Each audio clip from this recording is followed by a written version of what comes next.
Sumainyo ang Panginoon. At sumainyo. Naparito ako pang pagdala ng apoy sa lupa at sana'y mapaningas na ito. So bahagyo, nais ng Diyos na tayo ay bigyan ng apoy na magniningas sa atin upang tulungan tayo. Kasi yung pagsunod namin kay Jesus ay isang pagsunod na mayroong presyo. Hindi libre. Meron tayong ibabahagi na pagkilos. Sabi na isa nila, walang free lunch. Lahat ay may bayad. Kasama na yung pagsunod kay Jesus. At bahagi nito lang kung saan ay nais ng buong kapal na ito ay magpagtagumpayan natin. Kaya nga yung isang halimbawa na nakita natin sa unang pagbasa sa aklat ni Propeta Jeremias natin. Si Jeremias ay gustong palayin, kaya nagpunta siya sa hari. Meron niya mga gusto siya iligtas, nagpunta rin sa hari. Kaya ang pagsunod kay Jesus ay isang pagsunod na hihingan tayo ng pagtugon. Meron tayo dapat na isang katuparan. May presyo tayo na dapat na pagbabayaran. At bahagi nyo naman kung saan ay nais ng Diyos na ito ay mapagtagumpayan natin. Sa papanong pamaraan, sa pamagitan ng apoy na dala niya. So bahagi yun. Sana sabi ng Panginoon, sana tayo ay higit na pag-alagin ng apoy na ito. Hindi mo ito lamang nung tayo ibinigyan, ngunit upang mapagtibay yung biyaya na ipinagkaloob sa atin bilang mga anak ng Diyos. Dito po ay pwede natin ilahat yung tatlong apoy. Una, ay ibinibigay sa ating yung apoy na dulot na pagbaba ng Espiritu Santo. Hindi na bahagi na dito yung tinatawag natin yung apoy na dulot ng bigyan. Pero para mapagdag tayo, kailangan yung apoy na ipinagkaloob niya sa pamagitan ng pagbaba ng Espiritu Santo. Una, sa mga apostol kay Maria at sa ating Ginoo. Ano po kayo yung biyaya na dulot ng Espiritu Santo? Hindi ko siguro kayo makita natin 7 gifts of the Holy Spirit. Ano ba yung pitong biyaya ng Espiritu Santo? Kaalaman,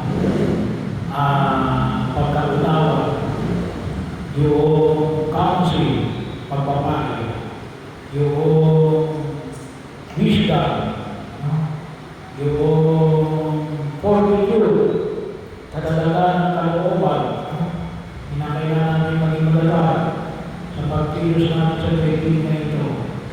Piety, kabanalan, may napakalaga yung elemento ng panalangin, at ang fear of the Lord, mapakadiyos na pagkatao. Bahagyo na nawa ay hihigit natin pakinabangan yung mga bagay nito para maintindihan natin. Sabi na bahagyo ng pagkaunawa nawa ay maging maliwanag sa atin. Mundo sino, apat yung ipinahayag dito. Knowledge, understanding, bahagi yung balancing fear of the man, and then wisdom, para maging bahagi ang act of intellect, pagkilos ng ating utak, bahagi yun. Hindi mo pwede sabihin na, ba't ka napunta sa namin? Hindi ko alam. Hindi mo pwede. Pinakailang alam namin. Hindi yan pwede sabihin na hindi namin alam. Ba't ka gumagawa ng mabuhay? Dapat alam namin. There is no accidental hero. Walang accidental na makarating tayo sa kaharian ng Diyos. Hinipahagi ang pagkilos na nawaling makitaw natin na maging paliwanag sa amin natin. Yun ang parulungan natin, pagpili natin para sa Diyos. Yan, kasama natin dyan ulit. Piety, fortitude, yung fortitude yung ulit, ay di yung pagpapamatibay ng ating loob sa gitna ng maraming pagsubok at yung banal na pagkakakot sa Diyos. So ito, ito yung biyaya na dulot ng Espiritu Santo na pustusin tayo ng Espiritu ng Diyos. Yung biyaya ng Pentecostes. Ano ba? Apoy. Yung apoy na magsusunod ng ating pagiging makasarili at ng pagiging makasalanan. Bahagi mo yun eh. So,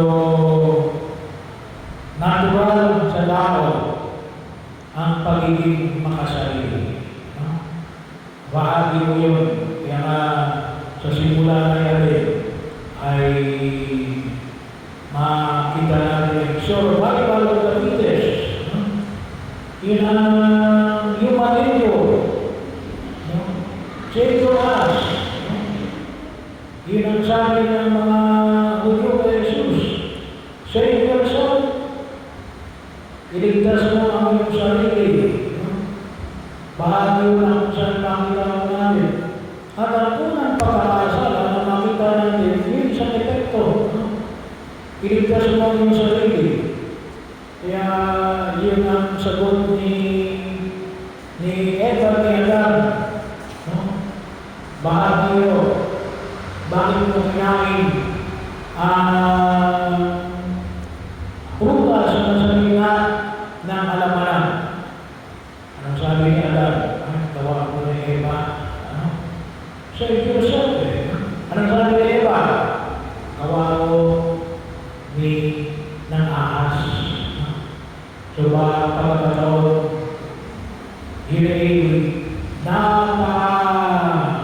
sabi na natin, kaakibat ng original sin, yung pagiging makasarili.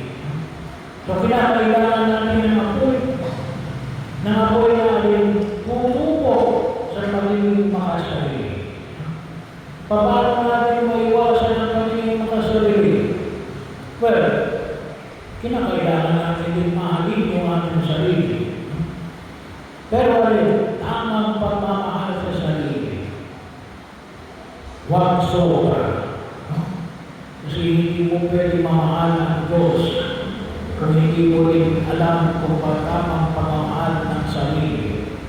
Hindi mo rin mamamahal ang kapwa mo kung wala nang pagmamahal ng sarili. Kinakailangan natin tamang pagmamahal sa sarili.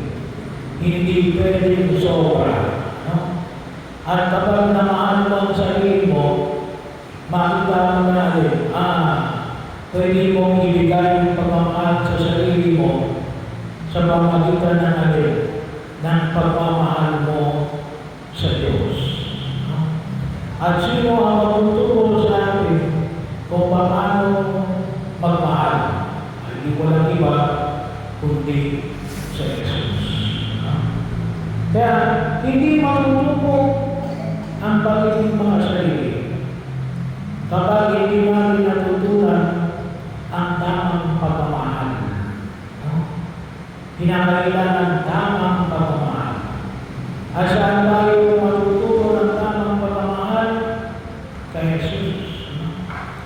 bahagi yun na maging bahagi ng ating pagpipiliin. Sinasanay namin yung aming sarili. Pagkakaroon, kinakailangan natin tupuin natin yung pagmamalabis sa pagmamahal sa sarili. Matuto tayong sunugin ang sobrang pagmamahal sa sarili. Bakit? Dito kalimitan ng gagaling ang pagkakasala. No? Pagmamahal sa sarili. Kuminsan sinasabi natin na para sa pamilya ko. Kuminsan para din sa sarili mo. Nasabi mo, pamilya mo, pero tutusin sa sarili mo rin. No? Kasi ikaw rin ang makikinabang eh. Sinabi mo lang yung pamilya mo. At sa ano yung pinakaturo, kung paano tayo higit na matubok yung pagiging makasalanan, pagiging makasarili, ay sana matulog tayo sa pamamaraan na ipinakita ni Jesus. Pagbibigay ng sarili. Pagbabahagi ng sarili. Versus pagiging makasarili. Pangatlo, apoy na buto na pinakailangan natin upang tayo ay mag-alam sa dulot ng apoy ng ating Panginoon sa Kristo. Yung apoy ng katotohanan. Apoy ng katotohanan. Alam natin ngayong panahon na ito, bahagi yun, marami ngayong fake news. Marami ngayong tayo nais na ligawin sa katotohanan. Pero hindi lang basta katotohanan. Hindi lang yung katotohanan. Kasi yung tunay na pagkakilala sa katotohanan will require a response. Will require a response. Kamakailan lamang sinabi natin sa Sora, marami ang nangungurakol sa gobyerno. Sabi nga ng isang mayor, ay naging standard. Kasi SOP, anong ibig sabihin ng SOP? Standard Operating Procedure. Standard Operating Procedure. Kaya kung tayo ay nalubog sa baha, bilyon-bilyon yung ginagastos natin sa flood control.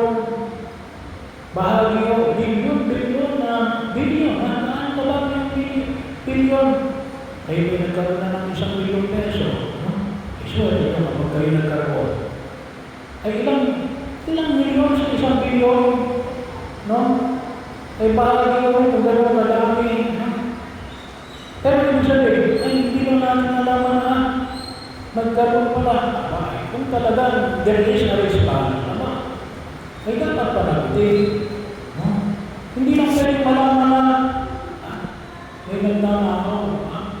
Kinakailangan may response panagutin. Parang sinabi mo na, ay yung kapitbahay ko, walang makain ngayong araw na ito. Anong gagawin mo? Ipamamalitan mo sa kabilang kapitbahay.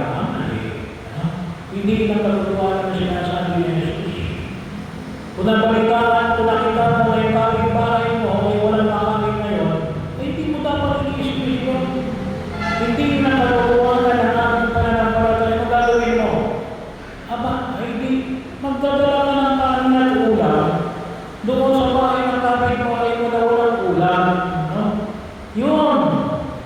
Yun ang katotohanan. Yun yung katotohanan. Yun ang apoy ng katotohanan. Para masabi natin, yun ang apoy.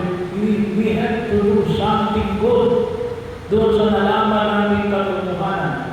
Kasi kung ang nalaman ng katotohanan ay magtutulot sa inyo ng kasalanan, mapakasagulit tayo doon sa pangalawang apoy, na kumutuloy na isisira sa atin. Hindi yun. Kinakailangan yung apoy ng katotohanan ay magbigay sa atin ng isang pagkilos na magdudulot ng pagliligtas sa nasa lipunan ginagalawan natin. No? Bahagi ko yun. Kaya, sana mapapailan tayong kaluluwa. Kinakailangan namin ng pagkilos. Ngayon, kapag kayo ay maraming alam na katotohanan, hindi naman kayo kumilos, wala kayo response. Ay wala. Sayang yung alam ng katotohanan. Hindi yan yung apoy na bigay na Jesus. Hindi yan ang katotohanan na dapat na mag-alag sa ating puso. No? Kasi dapat yung katotohanan na yan ay magbigay ng liwanag para sa atin upang sa ganon, higit natin makita yung pagkilos ng Diyos sa buhay natin. So ito po tatlong ito. Ang apoy na dulot ng pagbaba ng Espiritu Santo, ang apoy na siyang susunod sa ating pagiging mga sarili at pagiging mga kasalanan, at ang apoy ng katotohanan na magdudulot sa atin ng pagtungo